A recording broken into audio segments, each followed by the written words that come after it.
Right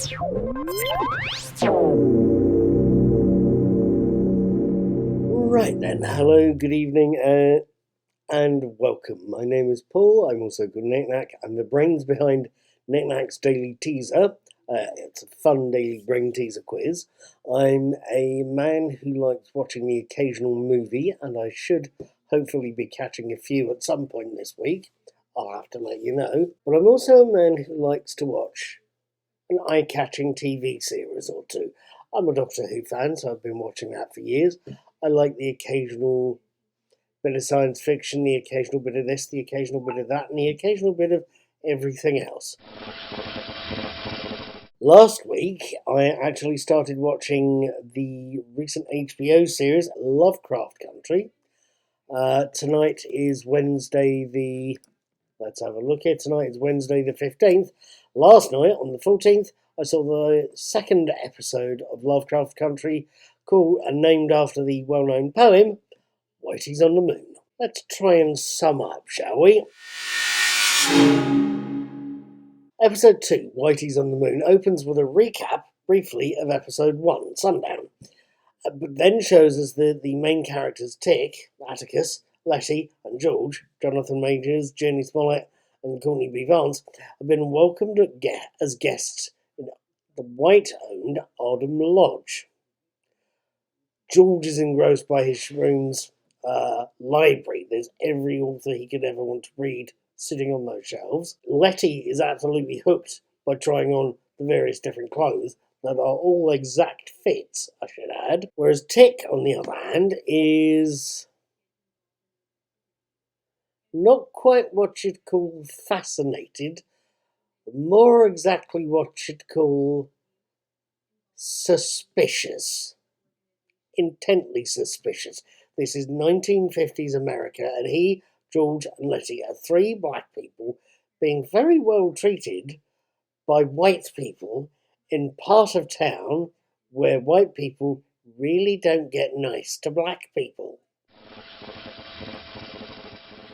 He's possibly right to be even more suspicious when it seems he's related to Ardham Lodge's 19th century builder, Titus Braithwaite, a man who was famously described as being kind to his slaves. I'll let you fill that one in yourself. But it also seems he's distantly related to the building's current owner, Samuel Braithwaite, played by Tony Goldwyn, the lodge's owner, head of an occult order called the Sons of Adam, and who also seems is a very powerful wizard after a dose of immortality. The problem with that immortality is that he needs to do a complicated ritual to become immortal, and he needs to kill Tick in order to complete the complicated ritual. And the last time somebody tried that one, the original lodge burned down, and Tick's great whatever she was grandma, who'd been owned by Titus, fled the area. Now, moving rapidly on. Did I mention magically induced hallucinations? No? I should have done. At one point, Tick, Letty, and George are trapped in their respective rooms and unknowingly being watched by Samuel and his lodge, his order. They're being watched and they're being forced to endure various shades of mental torture by, you guessed it, magically induced hallucinations. George is visited by his late wife Dora, for example. Tick has flashbacks to his service in Korea. Letty is visited by an image of Tick, and not in a pleasant way, I should add. It is actually quite an unnervingly visceral section to watch. It really is, quite literally in your face. It also seems, or it seemed to me, because I wasn't expecting it, to be quite unnervingly strange, at least this early in a series. I'm used to The Prisoner, and that can be damn old, bless him. Patrick McGowan knew how to do slightly surreal, bless him. But to me, it was unnerving. Maybe, an episode or two later, I would have been better prepared for it. I don't know. I also have to admit, I wasn't quite sure if Jill Scott Heron's Whitey's on the Moon, the poem the episode takes its name from, to me, didn't necessarily seem to fit the scene it was in. It was used as the rituals coming to a climax. Saying that, I think there's two things to address there. Saying that specifically, the actual poem itself is used in full to counterpoint the ritual. It's sort of the poem's general message of Whitey's on the Moon. The chap that wrote it was African American or Black American. I'm still not too sure what's the appropriate term to use. Please let me know. I'd love to hear.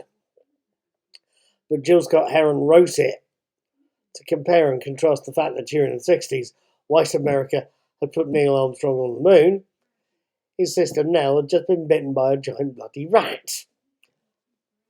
Whitey's up there, my sister's getting bitten by rats. What is going on? So it's one of those powerful bits of work, I think, that's got general. It's going to appeal to Black Britain. It's going to appeal to Black America. It's going to appeal to any minority, I think, that's in a position of being an underdog in a society. But it's also got applications for any of us. We're all going to see a situation like that, I think. It just didn't seem to quite fit with being used in the scene it was. Great to hear it, though. It's the first time I'd heard the thing in full, to be honest, being read, so that's all good. And also saying that, it's nice to hear it, but on top of that, the actual episode worked. It literally, and I know I've criticised it mildly here, it worked. It is a powerful piece to watch, and it is a powerful piece that had me glued to my seat watching it, especially George's speech about sort of Prince Hall Freemasonry. There's Letitia is a wonderful character to watch, he says.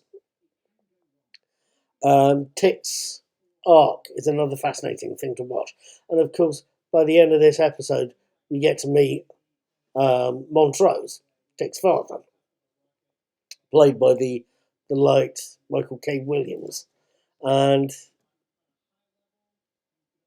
it also sees the death of George. And I think that ending came at the climax of a riveting episode. They're not scared to kill their central characters in this, and that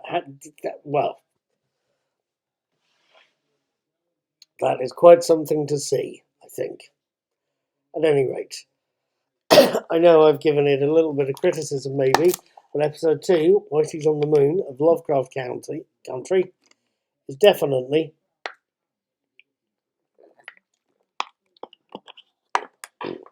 one hell of a watch. At any rate, thank you for watching. I hope you've enjoyed this review. I hope you'd like to leave a comment as well. But please come back next Wednesday on the 22nd. I'll have another video review up about the 3rd episode. I'll see you then, hopefully. Take care. Enjoy your evening.